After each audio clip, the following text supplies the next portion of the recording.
Selamat datang di sesi penyelaman kita kali ini. Nah, hari ini kita bakal kupas tuntas satu frasa yang pasti udah sering banget Anda dengar, bahkan ucapkan, Alhamdulillah. Tapi tunggu dulu, di balik kesederhanaannya itu, ternyata ada makna yang, wah, luar biasa dalamnya. Kita punya nih semacam analisis komprehensif di depan kita. Ini ngebahas mulai dari asal katanya, linguistiknya gitu, terus signifikansinya di Al-Quran dan hadis, gimana dipakainya sehari-hari, sampai ke implikasi filosofis dan psikologisnya loh. Jadi misi kita apa?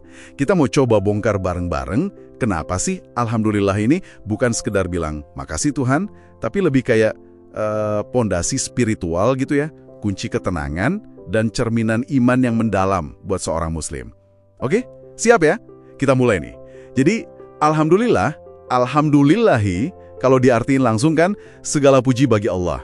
Nah, analisis ini mecahnya jadi 3 bagian. Al, Ham, dan Lillah. Apa nih rahasianya di sini? Kok dipecah-pecah gitu? Oke, yang menarik pertama itu, al-nya ya. Itu bukan cuma itu atau the dalam bahasa Inggris gitu. Tapi al di sini tuh artinya totalitas. Jadi segala jenis pujian tanpa kecuali. Oh, jadi bukan cuma pujian tertentu aja ya? Bukan, semua jenis pujian. Terus lillahnya itu menegaskan kalau pujian totalitas tadi itu khusus, eksklusif, hanya untuk Allah. Nah, tapi intinya jantungnya itu ada di kata hamd, hamid. Di sini nih, letak kekayaan maknanya yang sering kita lewatkan. Nah, ini dia nih yang seru. Materi kita ini benar-benar nekenin keunikan si hamd ini. Katanya ini beda sama pujian biasa, yang disebut madeh gitu kan? Atau sekedar bilang makasih, syukur. Jadi, hamd ini apa dong sebenarnya? Iya, tepat banget. Hamd itu, uniknya dia ngegabungin 2 hal sekaligus dalam satu kata. Pertama, pengakuan kita atas keagungan sifat-sifat Allah yang sempurna. Keindahannya, kuasanya, ilmunya, semuanya deh. Oke. Pengakuan atas keagungannya. Terus yang kedua? Yang kedua, sekaligus juga rasa syukur kita atas semua kebaikan dan nikmat yang Dia kasih. Jadi ada unsur pujian murni dan ada unsur terima kasihnya. Nah, konsep gabungan ini katanya susah banget dicari padanannya dalam satu kata di bahasa lain. Khas banget gitu. Wah, jadi satu kata itu udah komplit banget ya. Pujian plus syukur. Berarti mujinya nggak harus nunggu dapat sesuatu dulu dong? Nah, persis. Analisis ini ngutip pandangan ulama tafsir kayak Al-Qurtubi dan Ibnu Katsir gitu. Mereka bilang hamd itu bisa diucapin murni karena kesempurnaan Allah itu sendiri.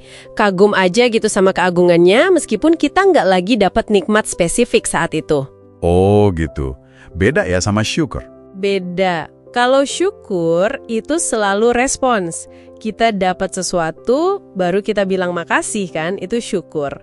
Nah, hamdan ini lebih luas.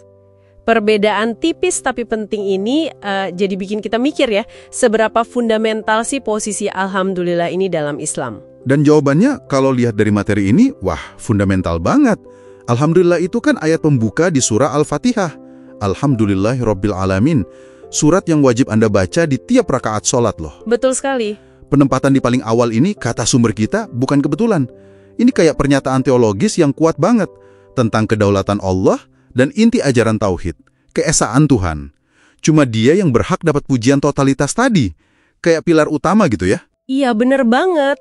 Dan nggak cuma di Al-Fatihah, kalau kita lihat hadis Nabi Muhammad SAW, banyak banget yang menggarisbawahi keutamaannya. Ada ungkapan yang kuat banget, misalnya Alhamdulillah itu bisa memenuhi timbangan amal baik kita. Wow, memenuhi timbangan ya? Iya, bahkan ada juga yang nyebutin bisa ngehapus dosa-dosa kecil, walaupun banyaknya kayak buih di lautan. Ini nunjukin kalau ucapan ini tuh punya bobot spiritual yang, wah dahsyat, kekuatan transformatifnya besar. Memenuhi timbangan, hapus dosa. Dalam banget ya maknanya. Terus analisis ini juga nyebutin soal variasi penggunaannya kan. Kayak yang sering kita dengar kalau orang lagi kena musibah atau kesulitan gitu. Alhamdulillahi ala kulli hal. Itu gimana tuh maksudnya? Nah, iya. Alhamdulillahi ala kulli hal. Segala puji bagi Allah dalam setiap keadaan. Ini penting banget. Kalau kita ngucapin ini pas lagi susah, kayak yang dicontohin Nabi, itu bukan berarti kita pasrah buta atau nerima gitu aja tanpa usaha ya. Bukan ya, jadi gimana? Materi ini ngegambarinnya sebagai semacam mekanisme coping, strategi menghadapi masalah tapi secara spiritual dan psikologis. Dengan bilang gitu, kita secara sadar ngalihin fokus kita dari kesulitan yang lagi dihadapi ke kemungkinan adanya hikmah atau rahmat Allah di balik itu semua. Oh, jadi kayak shifting perspektif gitu ya? Betul. Ini ngebantu kita numbuhin sabar, kesabaran, dan ketahanan mental. Kalau dari sisi psikologis nih, ini kayak ngelatih otak kita buat fokus ke apa yang masih kita punya, ke kelimpahan yang masih ada, bukan ke kekurangan atau kehilangan. Dan ini terbukti bisa ningkatin rasa puas sama hidup dan ngurangin stres loh. Wah, keren banget ya.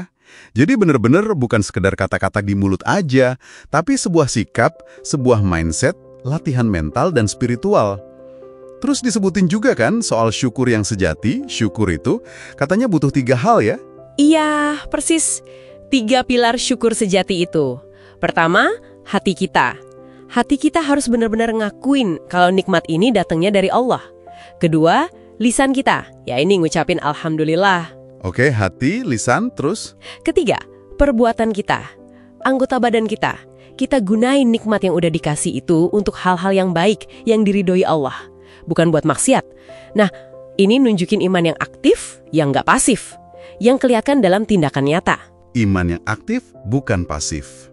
Noted. Dan yang lebih keren lagi, ada janji langsung dari Allah di Quran di surat Ibrahim ayat 7. Kalau kamu bersyukur, pasti akan kutambah nikmat kepadamu. Ini bukan sekedar transaksi ya, tapi kayak siklus positif yang terus berputar. Siklus positif gimana tuh? Ya, Anda bersyukur, Allah tambah nikmatnya. Nikmat ini nggak harus materi loh ya. Bisa jadi ketenangan hati, kesehatan, ilmu, keluarga yang harmonis. Nah, karena dapat tambahan nikmat, Anda jadi makin terdorong buat bersyukur lebih dalam lagi. Gitu terus. Jadi, apa artinya ini buat Anda? Ya, mengamalkan alhamdulillah dengan sadar, dengan sepenuh hati, itu bisa jadi kunci menuju kesejahteraan yang holistik, utuh gitu. Sungguh luar biasa ya. Benar-benar nggak nyangka, satu frasa pendek, alhamdulillah ini ternyata nyimpen lapisan makna yang kaya banget. Dari struktur bahasanya aja udah unik, terus jadi fondasi teologis, sampai punya dampak psikologis buat kehidupan kita sehari-hari. Iya, ini kayak pengingat instan gitu ya, pengingat konstan tentang hubungan kita sama Sang Pencipta. Dan gimana rasa syukur yang tulus itu benar-benar bisa ngebentuk cara kita ngelihat dunia, cara kita ngejalanin hidup, baik pas lagi seneng maupun pas lagi susah. Nah, ini sebagai penutup nih, mungkin sebuah pertanyaan buat Anda renungkan di rumah. Tadi kan kita udah bahas ya, kalau ham dalam alhamdulillah, itu mencakup pujian atas keagungan sifat Allah sekaligus rasa syukur atas nikmatnya. Pertanyaannya adalah, gimana caranya kita bisa lebih jeli gitu ya, lebih aktif melihat dan mengakui keagungannya dalam detil-detil kecil kehidupan kita sehari-hari. Bahkan mungkin dalam hal-hal yang nggak kelihatan jelas sebagai nikmat menurut ukuran kita. Supaya ucapan alhamdulillah kita itu nggak cuma berhenti di bibir, tapi benar-benar meresap ke dalam jiwa kita. Coba direnungkan ya.